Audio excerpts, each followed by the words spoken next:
Obviously, you've had a big year over the last year. Challenge for the tag titles, Ring of Honor titles, six-man titles, Shibata at Death Before Dishonor, won an Honor Rumble. You're facing Jay Lethal, who's been like a staple in the main event scene of Ring of Honor. What does that say about what Ring of Honor thinks of you, and especially the matches you've been put in over the last year?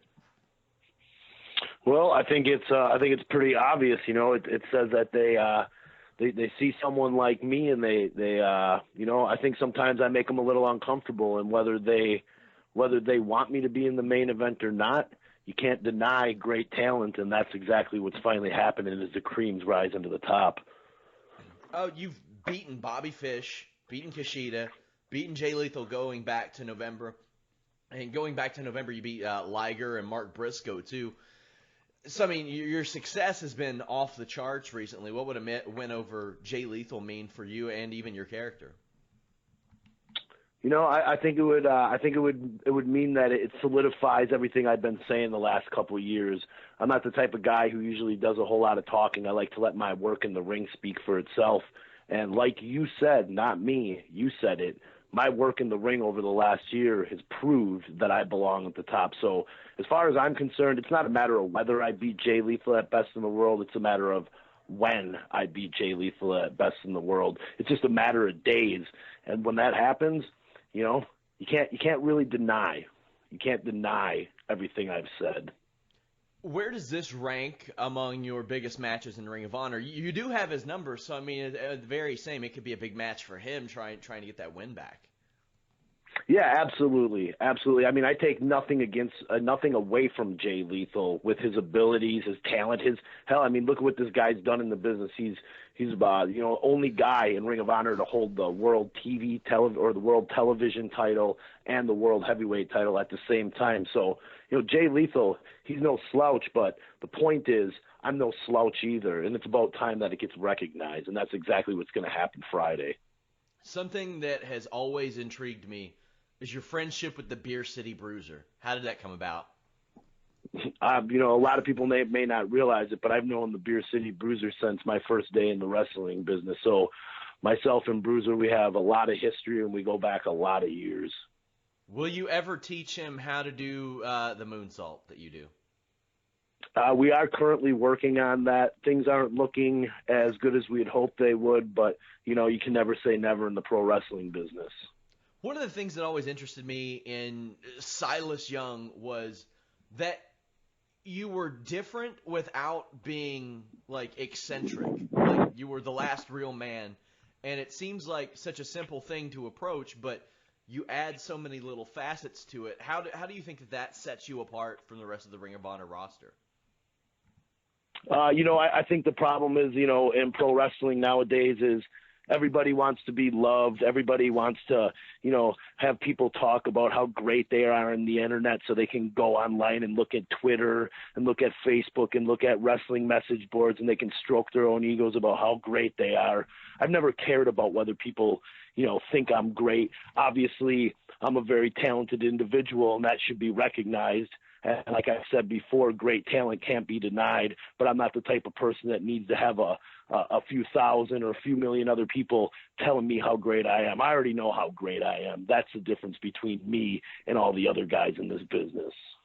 To circle back to Beer City Bruiser, you all have it's been almost intermittent. Like, you'll get into a rivalry with maybe a Dalton Castle. You'll go right back to teaming with Beer City Bruiser.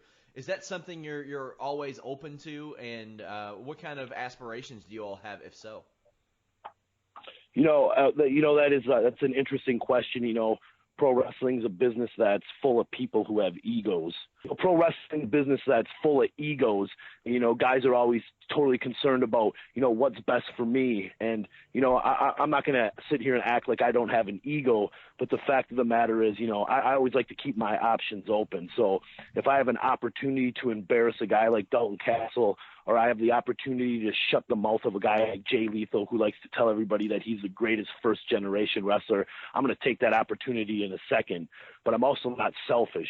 I also realize that myself and Bruiser can accomplish a lot as a tag team, or even if we find that sixth man is a six-man tag team champion. So I like to keep my options open. Who do you have your eye on if you all were to pursue those six-man championships? I know that you all that you competed for them last year unsuccessfully, but is there a tweak to that team you would make to maybe walk away with the titles? That's a great question. We've talked to, we've interviewed, we've sat down. We've had a lot of discussions with a lot of different guys, and we've had some good options, but we haven't really quite nailed down who that sixth man would be yet.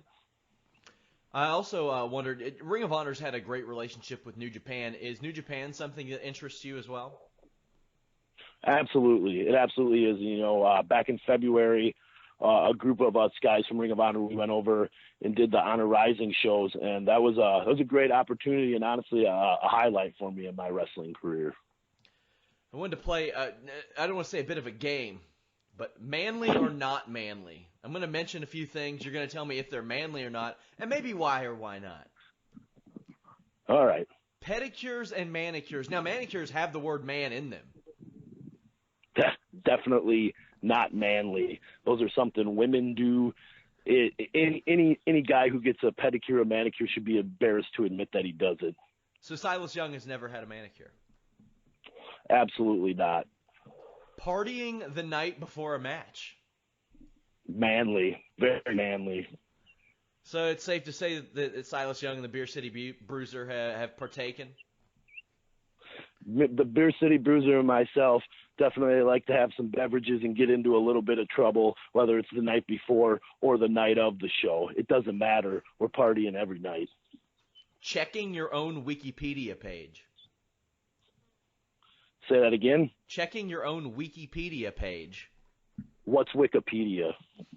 I think that. Checking your own Wikipedia. Yeah, I know what Wikipedia is. Checking your own Wikipedia page, tweeting about other guys talking about how great you are, not manly. It's very pathetic and disgusting. Man buns.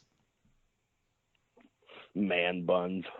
If you got long hair and you got to keep it up in a ponytail, that's one thing. But when you got some short little thing here in the back and you pull it back because you want to look cooler like a man, you don't look like a man. You look like a chump. Skinny jeans.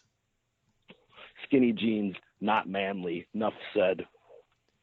The NBA Give your girlfriend her offseason. pants back.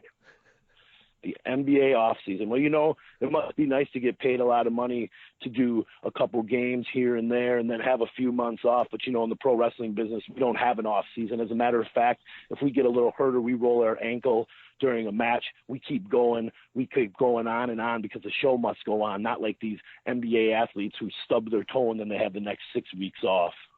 Cologne. Cologne's all right, unless you're one of these people who doesn't shower and you use it just to cover up the stink of you. Go take a shower, you pathetic piece of crap. Any final words to Jay Lethal before you face him this coming Friday? Yeah, and you know what? I like that. I like that you asked me this question because I really hope Jay Lethal's listening. Jay, I want you to get into Boston a day or two early. I want you to go around. I want you to see the sights. I want you to live it up. I want you to get yourself a good night's sleep the night before because come best in the world, I am going to beat you again like I've done in tag matches, like I did in my hometown in the middle of that ring. And that's just a matter of fact, Jay. I got your number, and I want you to get that good night's sleep. I want you to be rested. I want you to do everything you need to do to be at the top of your game. Because when I beat you come best in the world, I don't want to hear any more excuses. And finally, people can see why you're not the greatest first-generation wrestler. You're just the greatest first-generation chump.